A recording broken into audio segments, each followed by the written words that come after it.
Pour vraiment clore cette série de vidéos sur Canguilhem, il me paraissait nécessaire d'aller au cœur de l'idée de l'auteur, qui est que la pensée du vivant doit tenir du vivant l'idée du vivant.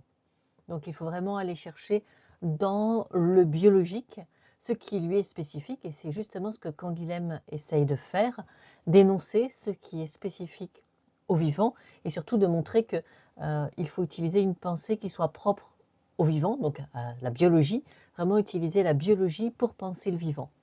Et donc je me suis dit, chiche, étant moi-même biologiste et intéressée par l'épistémologie, c'est justement une question que je m'étais posée. Et j'ai trouvé chez Raven, qui est un auteur de livres de biologie, quelque chose qui justement donne toutes les caractéristiques du vivant. C'est ce diagramme en 5 éléments qui donne les principes fondamentaux de la biologie. Le premier critère, c'est que la structure détermine la fonction. C'est-à-dire que quand on voit une structure, on peut en déduire une fonction, et qu'une fonction est portée par une structure. Donc il n'y a rien d'immatériel. Toutes les fonctions sont toujours portées par une structure matérielle qui a une forme particulière qui lui donne cette fonction. Le deuxième critère, c'est que les systèmes biologiques, comme tous les autres systèmes, suivent les lois de la physique et de la chimie. En particulier, nous utilisons beaucoup les lois de la chimie pour tout ce qui est les réactions qui sont propres aux organismes, mais il y a aussi besoin de la physique parce qu'il y a un certain nombre d'éléments physiques, comme par exemple la montée de sève dans les arbres, c'est de la pure physique. On leur a appliqué les lois de la thermodynamique. Les systèmes vivants transforment la matière et l'énergie, c'est ce qu'on appelle le métabolisme. Et donc là, ils suivent vraiment toutes les règles de la thermodynamique, et on peut considérer que c'est des systèmes thermodynamiquement ouverts. Sans cesse, il y a de la matière et de l'énergie qui entrent dans un vivant, et sans cesse, il y a de l'énergie sous une autre forme, sous forme de chaleur, qui est perdue, et la matière qui est transformée jusqu'à la mort de cet organisme. Les systèmes vivants dépendent de l'échange d'informations. À l'intérieur de leur propre organisme, les cellules échangent de l'information, mais ils échangent de l'information avec les autres, notamment évidemment au moment de la reproduction, mais pas seulement, donc au sein de leur espèce, mais aussi avec les organismes d'autres espèces. Donc l'échange d'informations est vraiment ce qui va distinguer complètement l'aspect physico-chimique et un aspect proprement biologique. Et puis la grande révolution, ça a été de travailler sur l'évolution et le développement embryonnaire. Donc là, j'inclus le développement embryonnaire dans cet élément sur l'évolution. C'est que l'évolution explique à la fois l'université et la diversité de la vie, c'est-à-dire que l'évolution est ce qui explique qu'il y ait une relation entre structure et fonction. C'est ce qui explique qu'il y ait telle ou telle réaction parmi toutes celles possibles selon les lois de la physique et de la chimie. C'est elle qui explique comment les organismes actuellement échangent, avec qui ils échangent, comment ils échangent, ce que cela code. Et ce qui fait la structure d'un organisme, c'est le développement embryonnaire. Mais le développement embryonnaire est lui-même le produit de l'évolution. Et les mutations dans le développement embryonnaire, c'est ce qui fait l'évolution, puisque c'est ce qui va faire apparaître des organismes ayant une structure complètement différente. Donc l'élément unificateur de la biologie, le grand changement, c'est le lien entre développement embryonnaire et évolution. Mais c'est ce qu'on appelle évo-dévo, et c'est apparu bien, enfin cette théorie est arrivée à maturité bien après les années 50 et donc n'est pas accessible à Canguilhem, et cela se voit très bien quand on lit le livre. Sa conception de l'évolution est un peu simpliste et comporte des erreurs, mais surtout elle ne comporte pas le développement embryonnaire qu'il connaît par ailleurs, mais il n'y a pas le lien entre les deux, et donc il passe à côté d'un élément très important qui fait la spécificité du vivant. Donc ce que nous allons faire, c'est de comparer ces 5 éléments qui sont les éléments fondamentaux du vivant avec la pensée de Canguilhem pour voir si justement il y a un accord ou pas entre ces deux représentations, celle de Raven et celle de Canguilhem.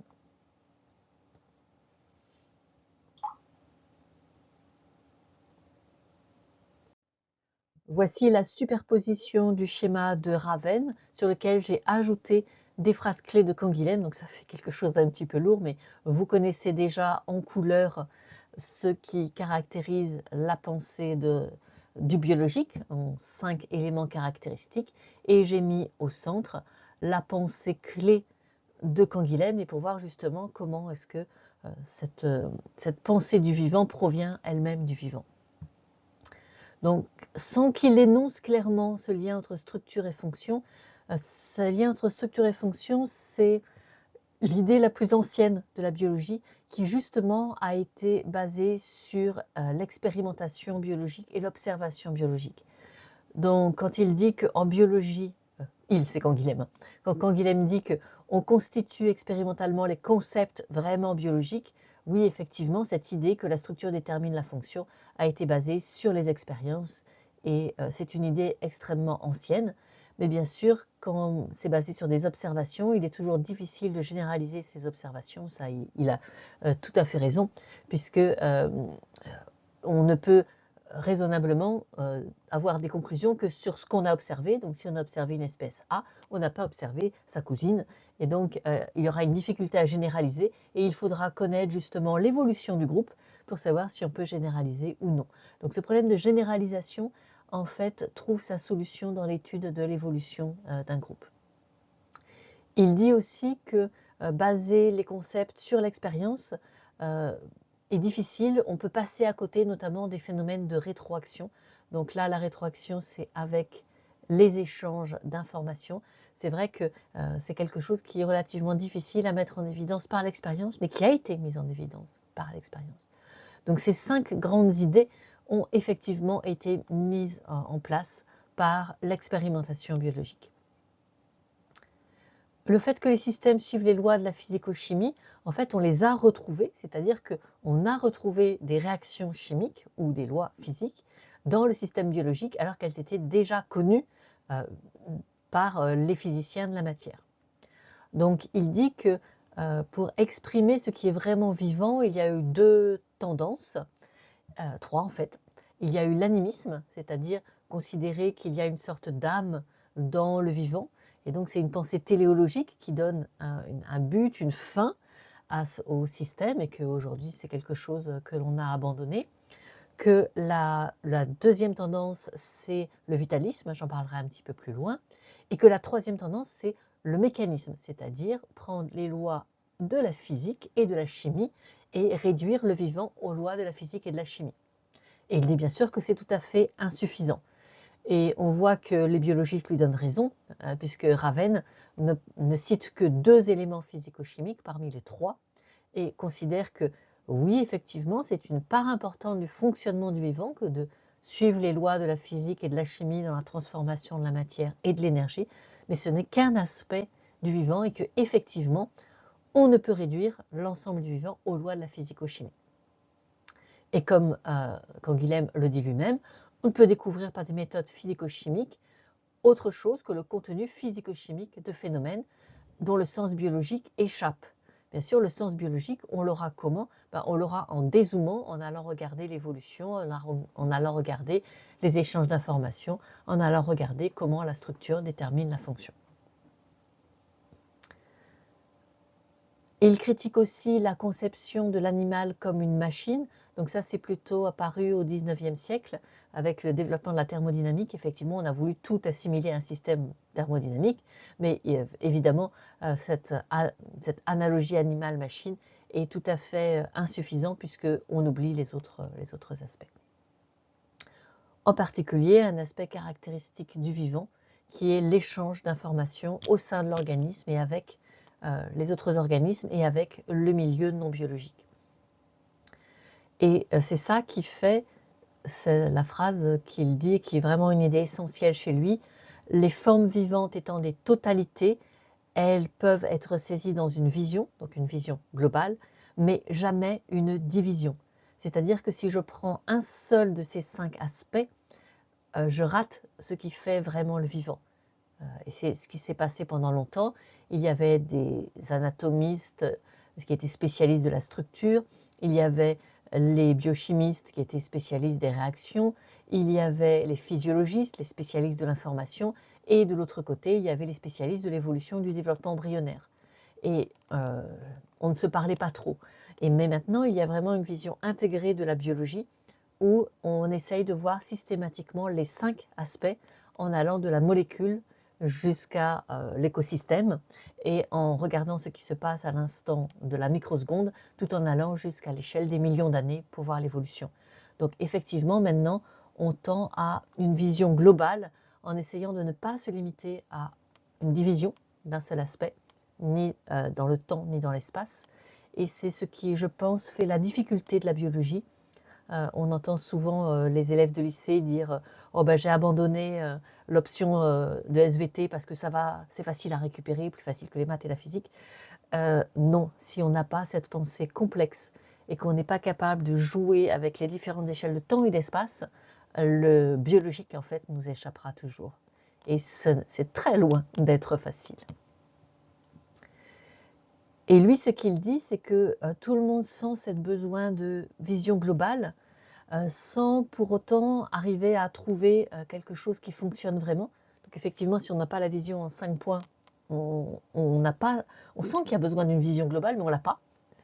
D'où la persistance du vitalisme, qu'il analyse longuement dans un chapitre entier. Il dit « Le vitalisme est vague et informulé », c'est-à-dire qu'on sent qu'il y a quelque chose qui est propre à la biologie, on sent qu'on ne peut pas passer à côté, donc c'est une exigence, mais ça ne fonctionne pas parce qu'on n'a pas le mécanisme qui va autour. Alors lui, il a l'air de résumer le mécanisme à la physico-chimie, ou à la rigueur aux échanges d'informations, mais aujourd'hui, le mécanisme, c'est la biologie et le développement embryonnaire aussi, et donc on n'a plus besoin finalement du vitalisme à condition d'avoir la vue complète, parce que moi je suis d'accord avec Jean Rostand, je pense que le mécanisme demande des délais pour expliquer complètement la vie sans la vie, c'est-à-dire sans faire de la vie un élément quasiment divin, extraordinaire, etc. On peut avoir une vision complète de la vie, mais à condition de pouvoir voir ces 5 points simultanément. Donc le dernier point, le plus important, c'est l'évolution, y compris l'évolution du développement embryonnaire. Et donc là, je ne suis pas d'accord avec Canguilhem, mais probablement parce qu'il n'avait pas accès à cet aspect du mécanisme. Il dit le mécanisme biologique, donc pour lui la machine ou le physico-chimique, s'il est un oubli de la finalité, n'en est pas pour au moins l'élimination radicale. C'est-à-dire qu'il y a du finalisme quand on a pour mécanisme seulement la machine ou le physico-chimique. Je suis d'accord avec lui, seulement le mécanisme ne se limite pas du tout à la machine et au physico-chimique, puisque aujourd'hui nous avons tout à fait autre chose comme mécanique, et à ce moment-là, on n'a plus besoin de finalisme. En particulier, il critique le modèle de la machine, en disant le mécanisme ne pas rendre compte de la construction des machines, et là, désolé pour lui, mais la science qu'on appelle Evo-Devo, donc développement embryonnaire associé à l'évolution, rend parfaitement compte de la construction des machines à travers le développement embryonnaire et de la diversité de toutes ces machines à travers l'évolution du développement embryonnaire. Donc là, nous ne pouvons pas être d'accord avec lui. Et effectivement, comme il le dit, dans l'évolution, il n'y a pas de normal, il n'y a pas de pathologique, il n'y a que des variants qui, dans un milieu donné, à un moment donné, ont plus ou moins de chances d'avoir des descendants et de se propager, donc de devenir le majoritaire. Il n'y a jamais de normal, il y a toujours un majoritaire. Et donc effectivement, il n'y a pas de jugement de valeur morale dans l'évolution de la vie. Il y a simplement ce qui, à un moment donné, dans un milieu donné, peut se propager parce qu'il va donner beaucoup de descendants. À un moment donné, c'est telle chose et à un moment donné, c'est une autre chose. Et donc, il n'y a pas effectivement de notion morale associée au vivant. Et donc, si on résume, la pensée du vivant doit tenir compte de l'idée du vivant pour exprimer la spécificité du vivant. Là, biologistes et philosophes sont d'accord, mais il faut tenir compte des 5 aspects à la fois. Et là, on aimerait avoir un philosophe au-delà des années 70 pour inclure justement cet Evo-Devo et pouvoir nous dire ce qu'il pense aujourd'hui justement de la spécificité du vivant avec ces 5 aspects. Mais malheureusement, à ma connaissance, enfin, en tout cas moi, je n'en ai pas lu. Peut-être c'est le travail des nouveaux philosophes. Cette fois-ci, j'espère que c'est vraiment la dernière vidéo.